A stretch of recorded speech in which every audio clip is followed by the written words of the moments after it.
반갑습니다. 10월 28일 수유제일교회 수요 온라인 예배입니다. 함께 찬양으로 예배 시작하시겠습니다.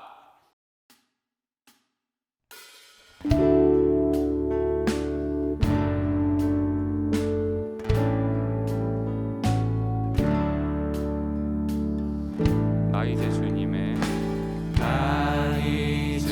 주님의 새 생명 얻은 몸 옛 것은 지나고 새 사랑이로다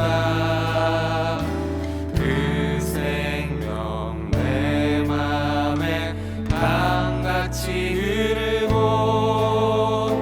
그 사랑 내게서 해같이 빛난다 주 안에 감추인 새 생명 얻으니 이전에 줬던 것 이제는 값없다 하늘의 은혜와 영화를 맛보니 찬송과 함께 살리라 영생을 누리며 주 안에 살리라 오늘도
합시다.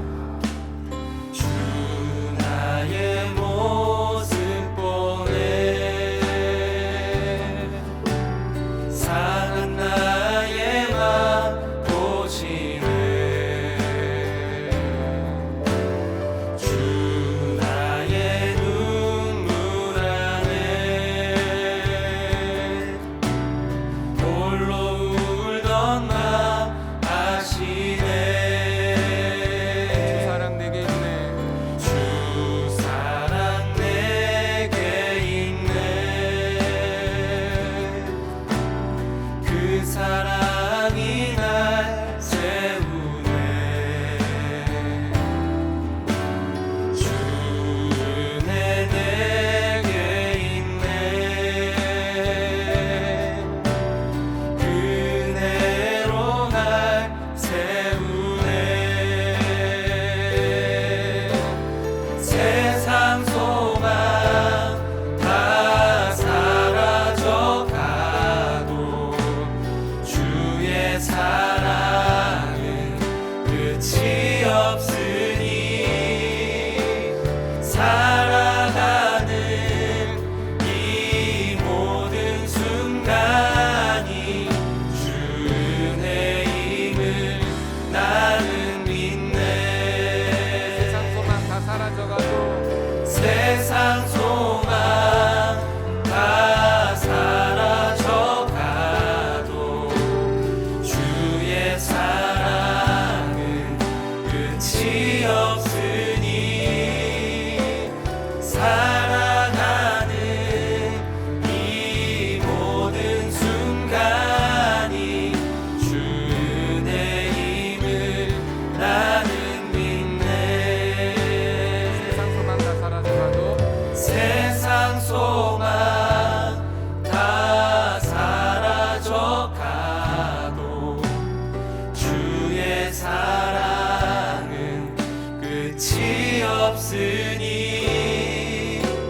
살아가는 이 모든 순간이 주 은혜임을 나는 믿네 마지막으로 고백합시다. 세상 소망 다 세상 소망 다 사라져 가도 주의 사랑은 끝이 없으니 살아가는 이 모든 순간이 주 은혜임을 나는 믿네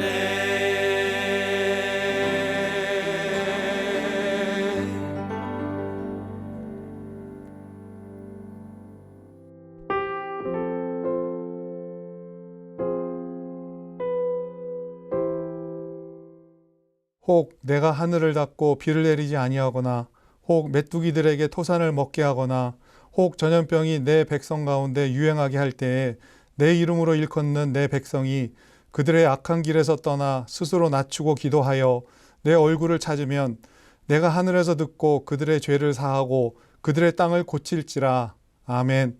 존귀하신 하나님 아버지, 수요 예배를 통하여 삼위일체 하나님께 어디서든 온 성도가 함께 예배할 수 있게 하시고 연합의 기쁨을 누리게 하시니 감사를 드립니다.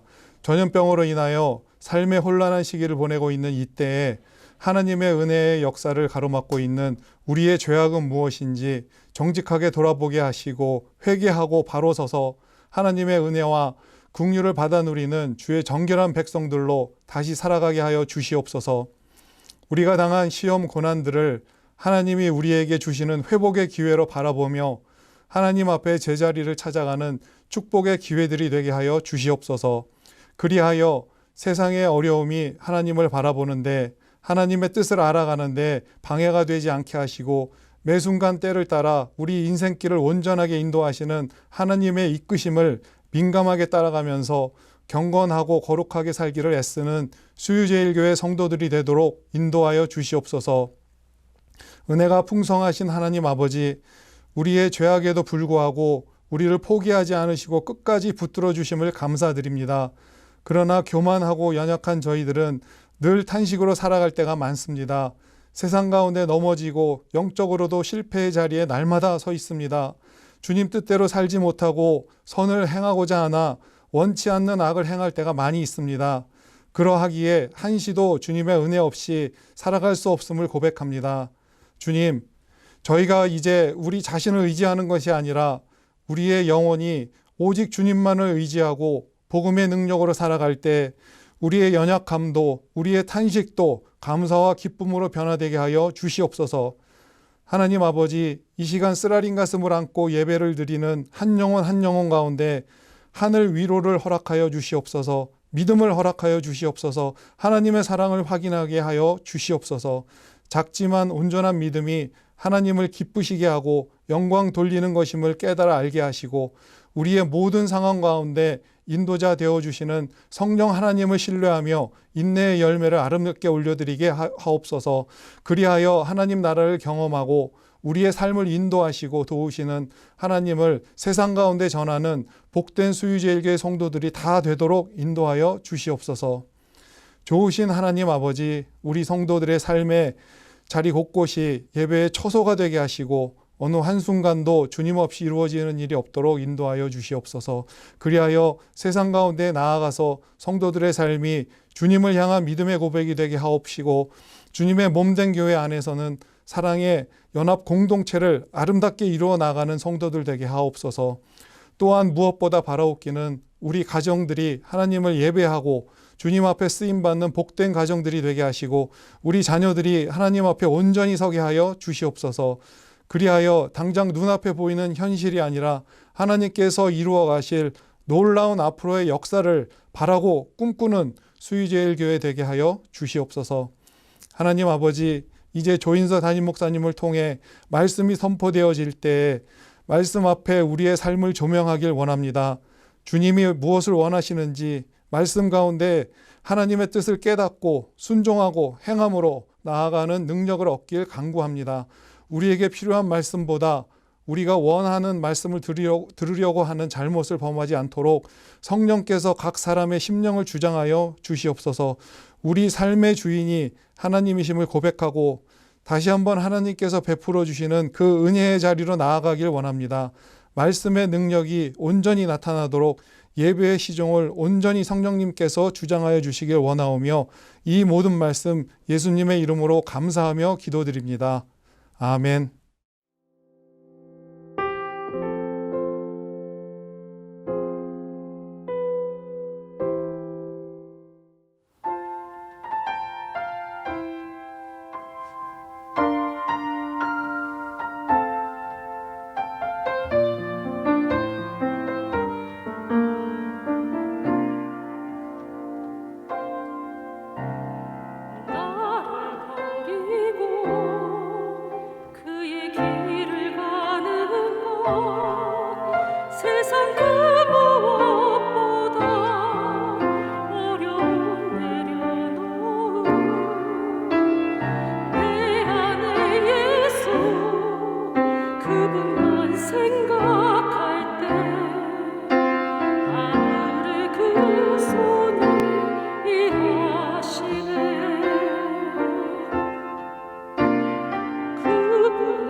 내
수의제일교회 수요 교리 성경 공부 수리공 제8번째 강의 하나님의 마스터 플랜을 시작하도록 하겠습니다. 하나님의 말씀을 먼저 한 구절 보겠습니다. 시편 33편 11절입니다. 여호와의 계획은 영원히 서고 그의 생각은 대대에 이르리로다. 오늘은 그 7번째 문항을 다루도록 하겠습니다. 제가 문 7을 질문하면 여러분들은 답 7을 대답해 주시게 되기를 바랍니다. 문 7. 하나님의 작정은 무엇입니까? 하나님의 작정은 그의 뜻의 계획에 따른 그의 영원한 목적으로 이로 말미암아 자기 자신의 영광을 위하여 일어나는 일은 무엇이든지 미리 정하셨습니다. 아멘. 원래 오늘 제목은 하나님의 작정 이렇게 해야 맞습니다. 그런데 작정이라는 말이 이게 조금 그 어감이 별로 좋지 않은 것 같아요. 제 개인적인 생각으로. 작정이라는 말을 국어 사전으로 찾아보면 일을 어떻게 하기로 결정함이라고 되어 있습니다. 웨스트민스터 소요리 문답의 표현으로 보면 작정이라는 말이 영어로 decree라고 합니다. 이해를 돕기 위해서 요즘 표현으로 하면 하나님의 마스터 플랜이라고 표현할 수가 있습니다. 그래서 오늘 제목은 하나님의 마스터 플랜으로 잡았습니다. 하나님께서 천지를 창조하셨습니다. 이것은 이미 시간이 시작된 것을 전제로 한 표현입니다. 시간은 시작된 시점이 있고요. 언젠가 이 시간이 맞춰질 때도 있습니다. 그래서 우리 하나님은 알파와 오메가 되시고 우리 주님도 알파와 오메가 되십니다. 그러나 이 시간 이전에 창조 사건이 발생하기 이전에 무엇이 있었을까? 그것을 우리는 영원이라고 표현합니다. 이 영원과 시간은요, 1대1로 마주치는 게 아니에요. 그 영원에 하나님의 계획이 있었습니다. 그러니까 시간 이전에 있었던 하나님의 영원한 계획, 그것을 우리는 뭐라고 표현하느냐? 하나님의 작정이라고 표현합니다. 하나님은 창조를 비롯해서 마지막 예수의 재림까지 모든 구속사적인 일의 시작부터 끝까지 마스터 플랜을 언제 하셨느냐? 창세 전에 하셨습니다. 이사야 46장 10절 말씀입니다. 내가 시초부터 종말을 알리며 아직 이루지 아니한 일을 옛적부터 보이고 이르기를 나의 뜻이 설 것이니 내가 나의 모든 기뻐하는 것을 이루리라 하였노라. 무슨 얘기입니까? 시간은 시초가 있고 종말이 있지만 그 모든 것 전에 하나님의 뜻이 있었다 이거예요. 하나님의 계획이 있었다. 하나님의 작정이 있었다. 그리고 우리 하나님은 그것을 창조 사건 이후로 예수 재림 때까지 하나님이 기뻐하시는 모든 것을 이루어 나가시는 그런 전능하신 하나님이신 줄로 믿습니다. 여러분, 건물을 지어 보셨습니까? 집을 건축해 보셨습니까? 건물을 지으려면요, 그 과정은 크게 두 가지로 나눌 수가 있습니다. 설계와 시공입니다. 그런데 설계를 중요시 여기지 않는 분들이 있어요. 그런 사람들이 지은 집들은요, 엉망진창입니다. 그러니까 이 설계가 무척 중요해요.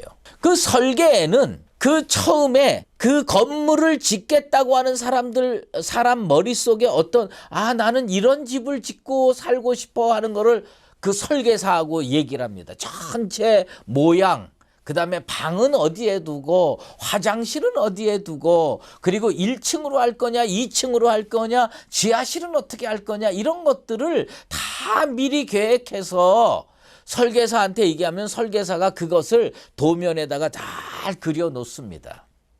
그럼 그 도면을 보면요, 기초도 있고요, 기둥도 있고요, 방도 구획이 지어지고요, 화장실이나 부엌, 그리고요 심지어 전등의 위치까지 상세하게 그려져 있는 게 그게 설계도입니다.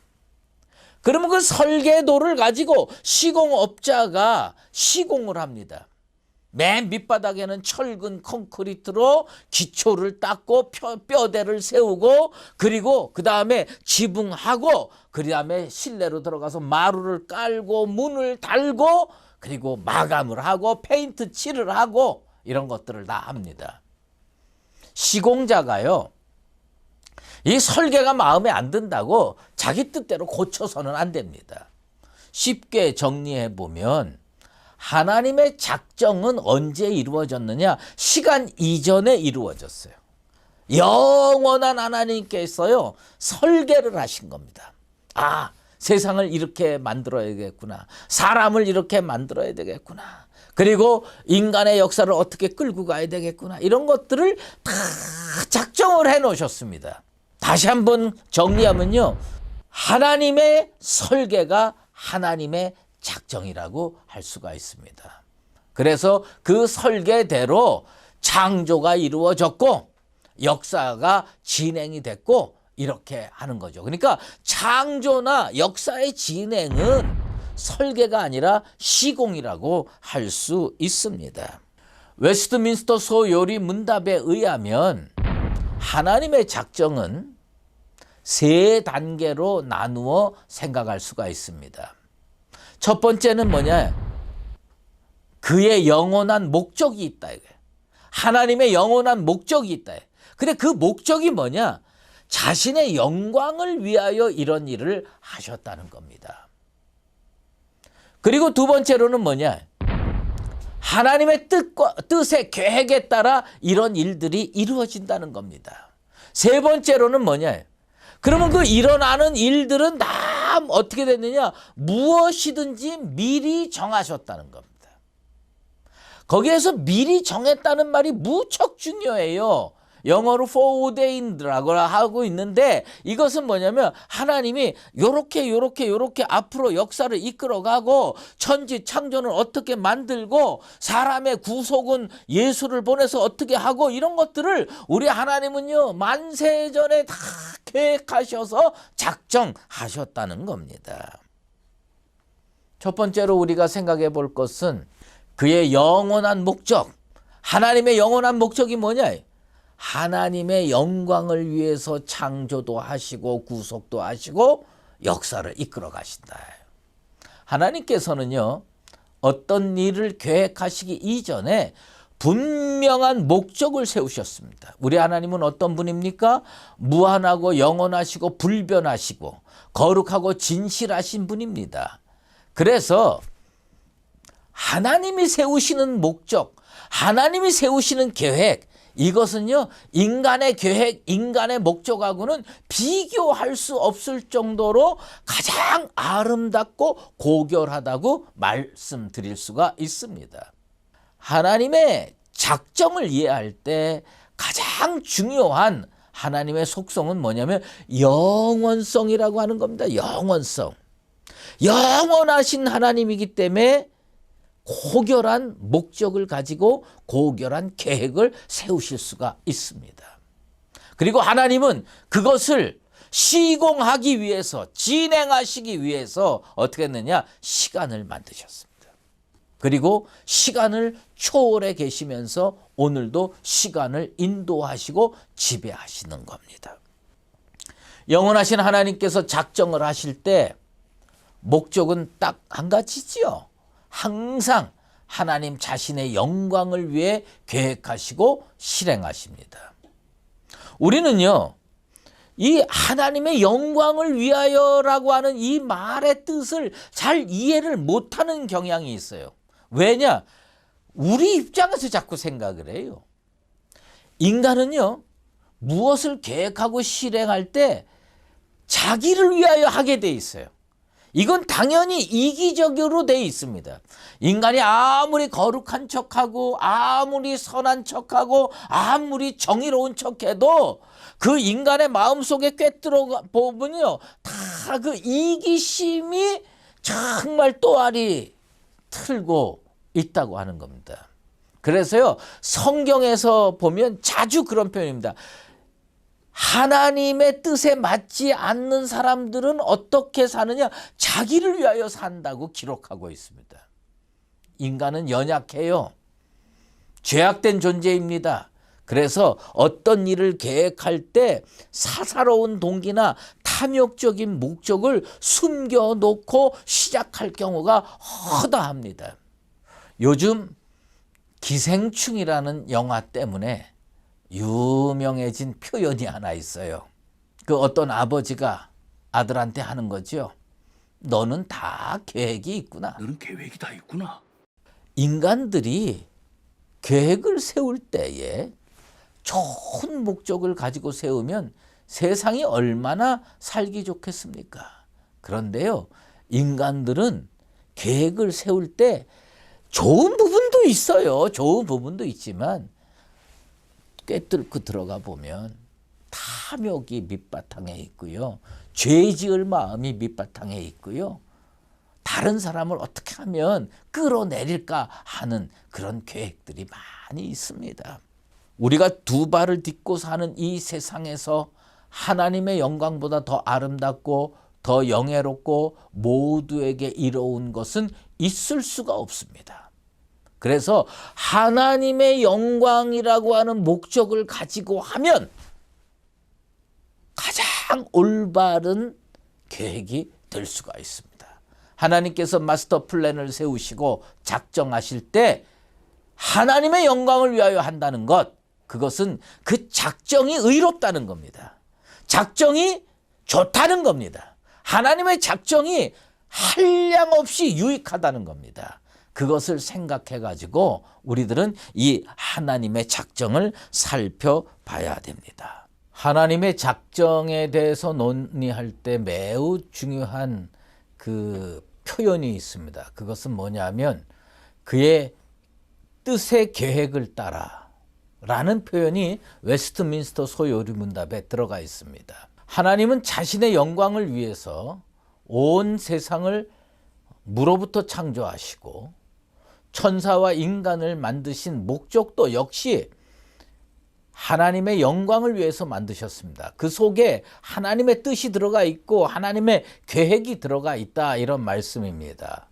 또한 사람들 중에 어떤 이들은 영생으로 예정되어 있고 다른 사람들은 죄로 말미암아 영원히 멸망하고 고통을 당해야 한다는 사실조차도 하나님의 영광을 극명히 드러내기 위함이라는 사실을 우리는 받아들여야 됩니다. 에베소서 1장 5절에서 6절 말씀을 보겠습니다. 그 기쁘신 뜻대로 우리를 예정하사 예수 그리스도로 말미암아 자기의 아들들이 되게 하셨으니 이는 그가 사랑하시는 자 안에서 우리에게 거저 주시는 바 그의 은혜의 영광을 찬송하게 하려는 것이라. 여기에서 보면 하나님께서는요, 우리를 선택하시고 구원의 자리로 인도할 때 매우 중요한 포인트가 있어요. 그것이 뭐냐? 그의 기쁘신 뜻대로 우리를 예정하셨다는 사실입니다. 세상에 많은 사람들은 하나님의 이런 예정에 대해서 누구는 구원받고 누구는 구원받지 못하는 것이 과연 옳으냐 이렇게 따집니다. 우리가 잘 아는 비유의 말씀처럼 도기장이가 진흙으로 하나는 귀 있을 그릇을 만들고 하나는 천이 있을 그릇을 만든다고 그 그릇이 토기장이에게 따질 수 없는 것처럼 그 그릇을 이런 모양으로 만들든 저런 모양으로 만들든 철저하게 토기장이의 뜻에 달려 있습니다. 하나님의 작정은 이와 같습니다. 인간의 입장에서 보면 그게 불합리해 보이고 인간들이 세우는 계획과는 이거 완전히 다른 거예요. 그렇지만 하나님이 인간을 왜 만드셨느냐? 하나님의 영광을 드러내기 위해서 만드신 거예요. 인생들은 하나님께 영광 돌리고 그 신비하고 놀라운 하나님의 마스터 플랜을 기억하고 그저 감사하면 되는 겁니다. 조금 이기적으로 들릴지 모르지만 우리가 예수를 믿고 구원을 얻은 것도 하나님의 특별한 계획이었다는 사실입니다. 제가 이게 이기적으로 들릴지 모른다라고 표현했어요. 예수 안 믿는 사람 입장에서는 기독교를 그래서 배타적이라고 그러고 독선적이라고 얘기를 합니다. 그러나 구원 얻은 나의 입장에서 놓고 보면 그저 하나님을 찬송할 수밖에 없다는 겁니다. 마태복음 10장 29절에서 31절 말씀 우리 잘 기억하고 있는 말씀입니다. 참새 2마리가 한 아사리온에 팔리지 않느냐. 그러나 너희 아버지께서 허락하지 아니하시면 그 하나도 땅에 떨어지지 아니하리라. 너희에게는 머리털까지 다 세신바 되었으니 두려워하지 말라. 너희는 많은 참새보다 귀하니라. 예수님의 이 말씀을 보면 하나님의 뜻이 아니면요, 참새 한 마리도 땅에 거저 떨어지는 법이 없다는 거예요. 하나님의 작정의 범위에서 세상의 역사가 흘러가는 겁니다. 여러분이 한국에 태어나고 여러분들이 전도를 받고 예수를 믿고 여러분들이 구원을 받고 이거 다 하나님의 작정 속에 있다는 겁니다. 하나님의 작정은 무슨 전 우주적으로 세상의 큰 역사에만 적용될 거라는 것은 어리석은 생각입니다. 작은 물이 모여서 시내가 되고 강이 되듯이 그 강물이 흘러가서 바다를 이루듯이 참새 2마리가 땅에 떨어지는 이 작은 사건, 이런 사건들이 다 모여지면 거대한 하나님의 뜻이 형성되는 겁니다. 하나님의 작정 가운데 내가 있다. 하나님의 작정 가운데 우리 교회가 있다. 하나님의 작정 가운데 우리 나라가 있다. 다시 정리해서 말하면 하나님의 작정이란 우리가 사는 이 시간 안에서 일어나는 모든 일들을 하나님께서 이미 영원 전부터 그 목적과 계획에 따라서 정하셨다는 겁니다. 지금 우리가 영상으로 이 수리공 예배를 드리고 있습니다. 이거 우연히 이렇게 됐다고 주장하는 사람들도 있겠지요. 그러나 저는 이것이 하나님의 커다란 작정 속에 이미 포함되어 있음을 고백하지 않을 수가 없습니다. 세상에서 하나님의 뜻과 작정과 상관없이 존재하고 행동할 수 있는 사람은 없습니다. 그 어떤 존재도 하나님의 뜻과 독립된 존재란 있을 수 없다는 뜻입니다. 가끔 말이에요. 아주 그 목회자들을 참 곤란하게 하는 성도들이 계세요. 뭐냐? 날카로운 질문을 가지고 목사님이라면 뭐 이거 대답 못할 거야, 이런 생각을 가지셨는지 진짜 날카롭게 질문하는 경우가 왕왕 있습니다. 그중에 참 대답하기 곤란한 것이 뭐냐면 우리가 사는 이 세상에 죄가 이렇게 많은데 하나님이 모든 걸 다 창조하셨다면요, 그러면 하나님이 죄도 창조하셨습니까? 악도 창조하셨습니까? 이런 아주 어려운 질문을 하시는 성도들이 계세요. 근데 그런 질문이 말이에요, 요즘에 나온 게 아니에요. 하나님의 종이었던 예레미야 선지자, 그 당시 사람들에게도 이런 말씀이 있잖아요. 예레미야 12장 1절에 보면 여호와여, 내가 주와 변론할 때에 주께서 의로우시니이다. 그러나 내가 주께 질문하옵나니 악한 자의 길이 형통하며 반역한 자가 다 평안함은 무슨 까닭이니까. 사실은 요거 살짝 질문을 돌려보면 하나님이 살아서 역사하는데 왜 악이 존재합니까? 그리고 악만 존재합니까? 악한 일을 하는 사람들이 막 잘 사는데 이거 어떻게 된 겁니까? 이게 이제 소위 조직신학적으로 얘기를 하면 신정론의 문제라고 할 수가 있습니다. 하나님은 정의로우신데, 하나님은 공의로우신데 그 안에 죄가 어떻게 존재하고 그 악이 어떻게 존재하느냐, 이런 질문이지요. 하나님은 죄와 양립할 수 없는 분인데 이 땅에 어떻게 죄가 있느냐. 사실 이 문제는요, 2000년 기독교 역사에서 수없는 신학자들이 그 정말 시대의 천재 신학자들이요 연구하고 대답했지만 지금까지도 요거 딱 요거다라고 대답하는 거 그렇게 쉽지 않습니다. 저는 그렇게 생각해요. 신정론 같은 것은 우리의 지혜를 뛰어넘는 질문이다. 그 저는요, 신정론 문제를 가지고 저 개인적으로는 이렇게 기도합니다. 하나님, 왜 이 일이 지금 이 시점에 그 사람에게 일어났습니까? 왜 이 일이 지금 내게 일어났습니까? 깨닫게 해 주시옵소서. 저는요, 그렇게 기도할 수밖에 없어요. 여러분 아마 도스토예프스키의 까라마조프 형제들이라는 소설 다 읽어봤을 거예요. 거기에 그 형제들이 나오는데 이반이라고 하는 사람이 있어요. 그 이반의 입을 통해서 그 이반이 말이에요. 하나님의 존재를 부정하고 무신론적인 말을 선포합니다. 뭐냐면 이 땅에 사는 어린아이들이 고통이 막 심한 거를 본 거예요. 그래서 그는 이렇게 얘기를 합니다. 어린아이들의 고통이 지속되다니 나는 천국의 입장권을 반환하겠다. 무슨 얘기냐? 하나님이 지금 살아서 역사하시면 저렇게 천진난만한 어린아이들이 고통당하는 게 있을 수 있습니까? 신정론에 관한 문제고요. 그 다음에 존재론적인 질문이에요. 그래서 악이 이 땅에 존재하는 이유가 뭐냐? 그것을 설명한 대표적인 대답이 한 두 가지만 여기서 간단하게 살펴볼 겁니다. 왜냐하면 나중에 이 신정론 문제가 또 나오기 때문에 그때 자세히 다루려고 합니다. 아우구스티누스는 악을 뭐라고 보느냐? 선의 결핍이다. 선이 충만하면 악이 없다는 거예요. 그런데 이 선이 조금씩 줄어들어요. 그러면 그 빈 공간에 악이 들어찬다는 겁니다.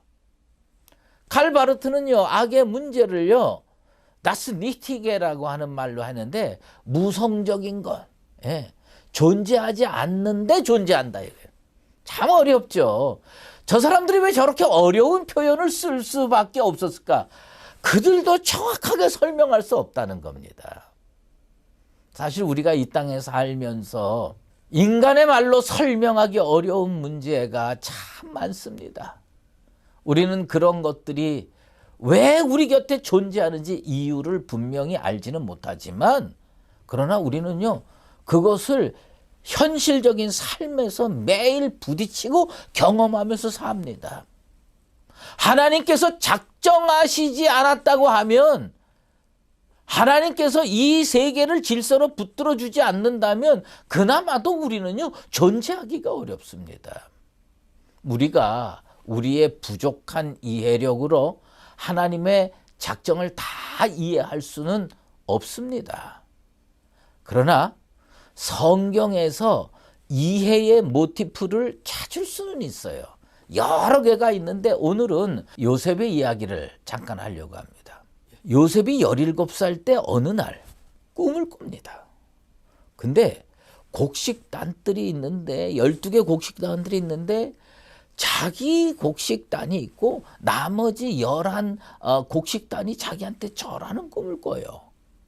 그리고 또 꿈을 꿨는데 해와 달과 11별이 있는데 그 모든 별들이 자기한테 절하는 꿈이었습니다.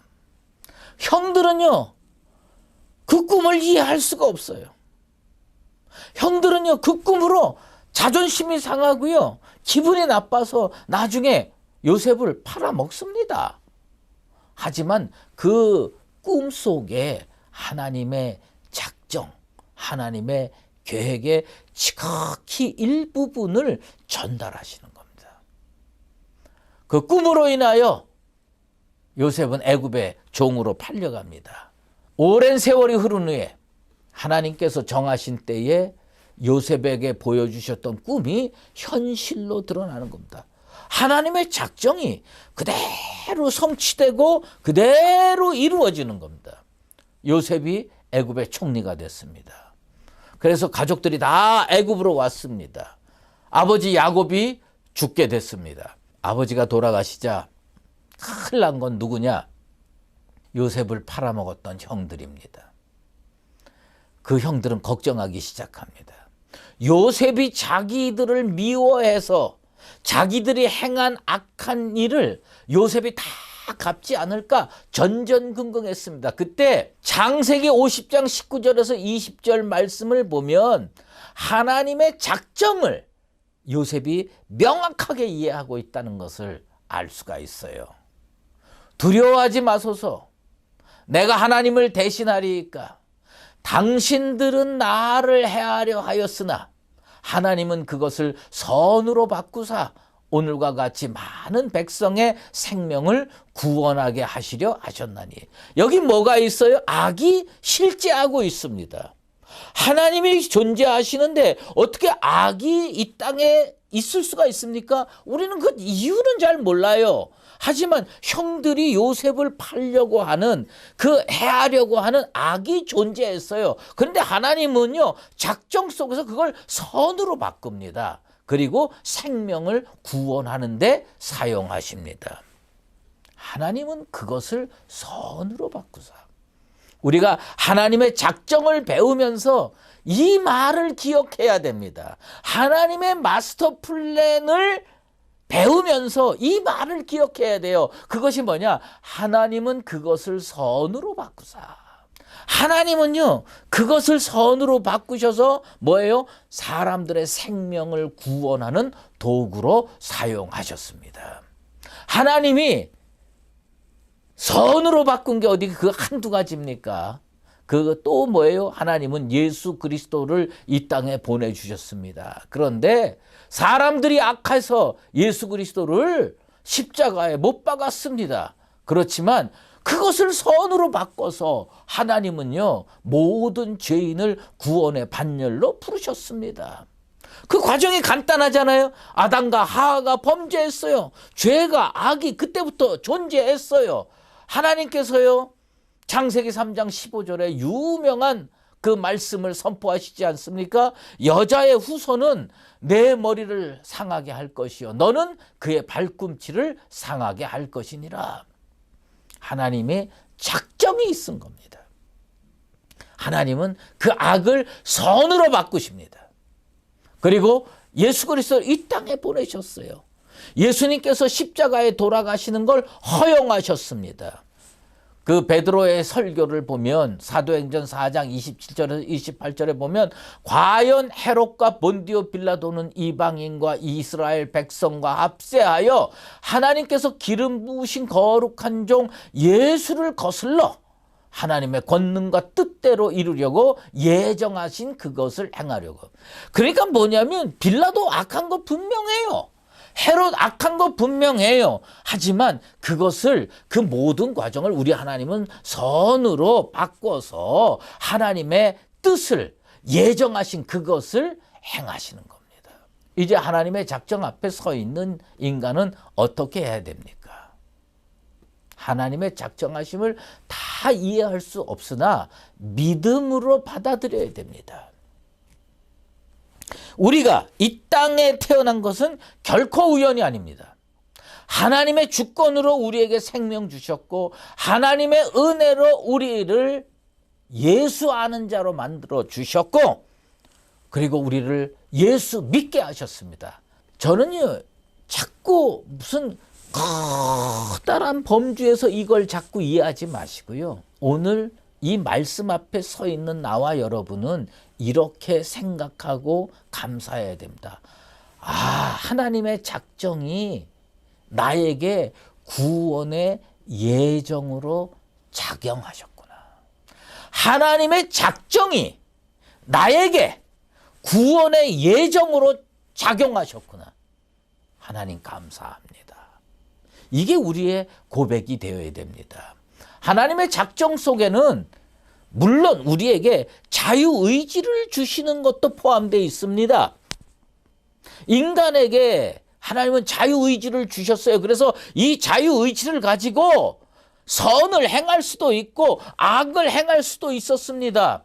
그런데 우리가 예수 밖에 있었을 때는 이걸 가지고요, 탐욕을 채우는 데 쓰고 죄를 짓는 데 썼어요. 하지만 이제 구원 얻은 우리는 이 자유를 어떻게 써야 되느냐? 하나님의 영광을 드러내는 데 써야 됩니다. 예레미야 13장 23절 말씀 기억할 필요가 있어요. 구스인이 그의 피부를, 표범이 그의 반점을 변하게 할 수 있느냐? 할 수 있을진데 악에 익숙한 너희도 선을 행할 수 있으리라.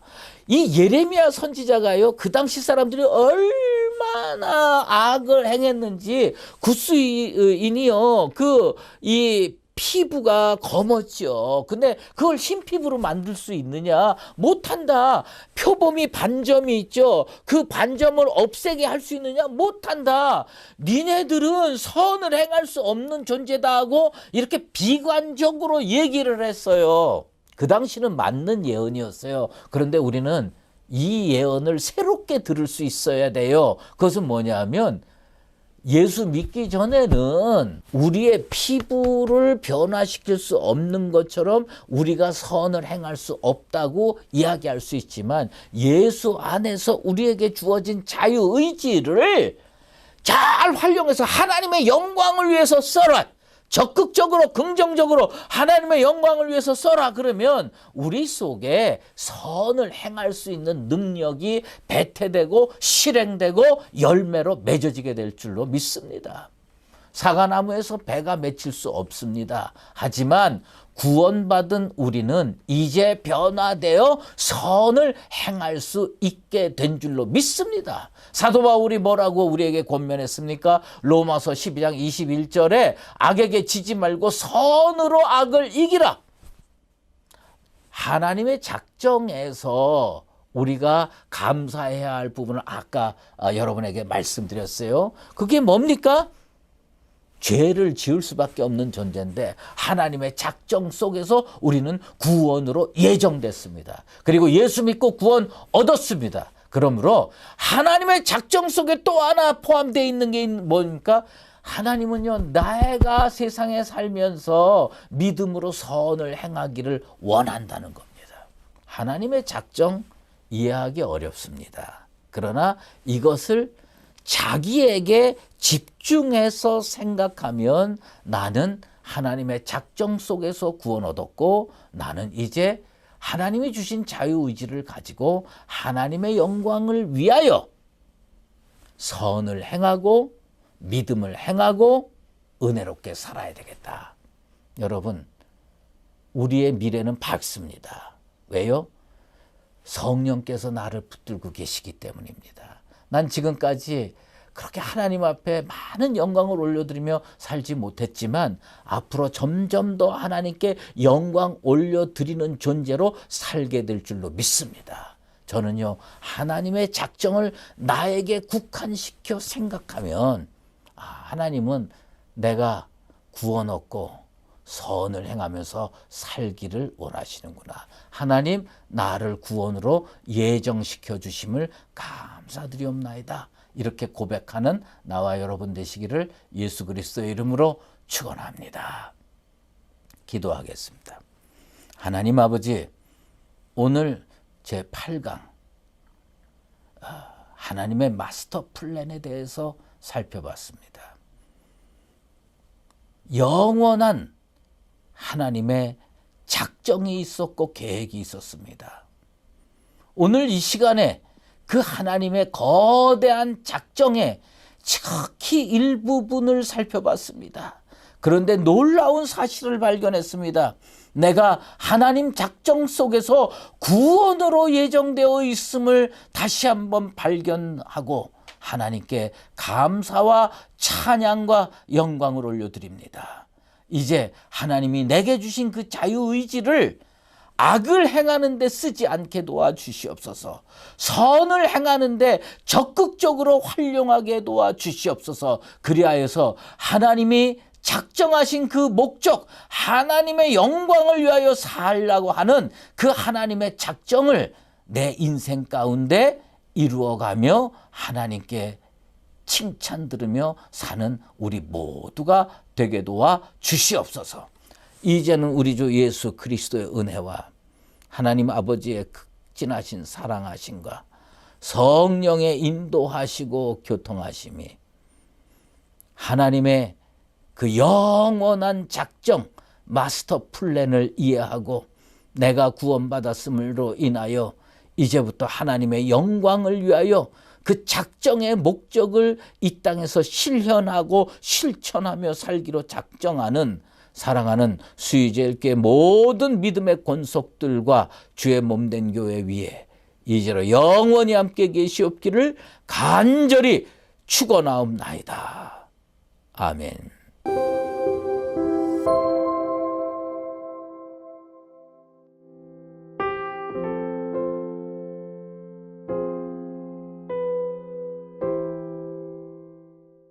함께 기도하는 시간 갖도록 하겠습니다. 먼저 말씀을 기억하며 함께 기도하실 때 첫째로 하나님의 작정하심을 신뢰하며 매일 주와 동행하는 삶 살게 하여 주옵소서라고 기도해 주시고, 어떤 어려움이 찾아와도 합력하여 선으로 이끌어 가시는 주님을 신뢰하기를 원합니다.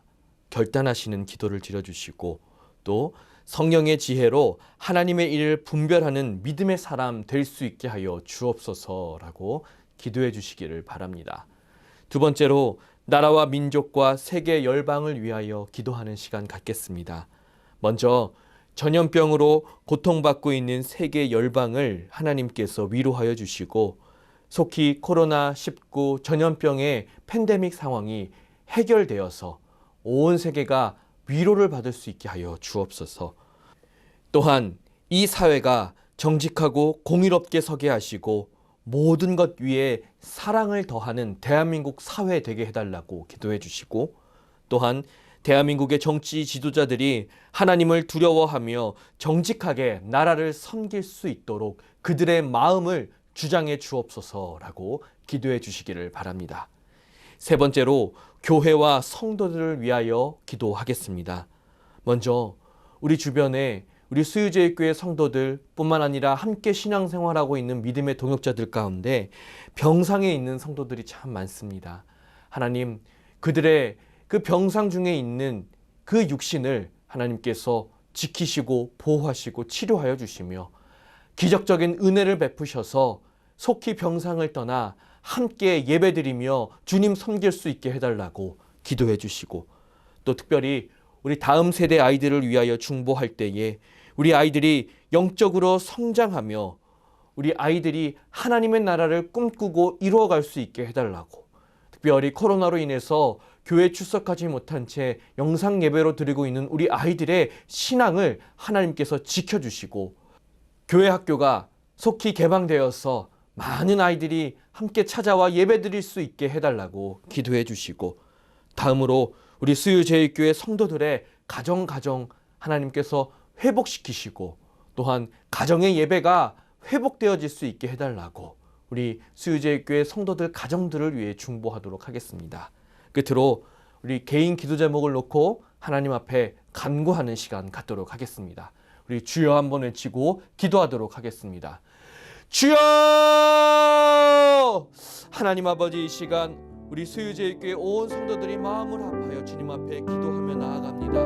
먼저 우리 담임 목사님을 통하여서 허락하여신 말씀을 통하여 우리가 기도할 때에 하나님, 우리가 하나님의 작정 가운데 있음을, 하나님의 계획하심과 인도하심 가운데 있음을 신뢰할 수 있도록 우리에게 믿음을 더하여 주시옵소서. 매일 매 순간마다 우리의 삶을 선한 삶으로, 축복의 삶으로 이끌어 가시는 주님 신뢰할 수 있게 하시고, 그 어떤 어려움과 아픔이 찾아올지라도 그곳에 함몰되지 아니하고 합력하여 선으로 이끌어 가시는 하나님 아버지 신뢰하며 나아가는 우리 모두가 되게 하여 주시옵소서. 하나님, 지금까지 인도하신 하나님을 하나님께 감사드립니다. 앞으로도 인도하실 주님 앞에 우리가 믿음으로 고백하며 기도할 수 있게 하여 주시고, 성령의 지혜로 하나님의 일들을 잘 분간하며 하루하루 살아갈 수 있도록 우리에게 성령의 지혜를 더하여 주시옵소서.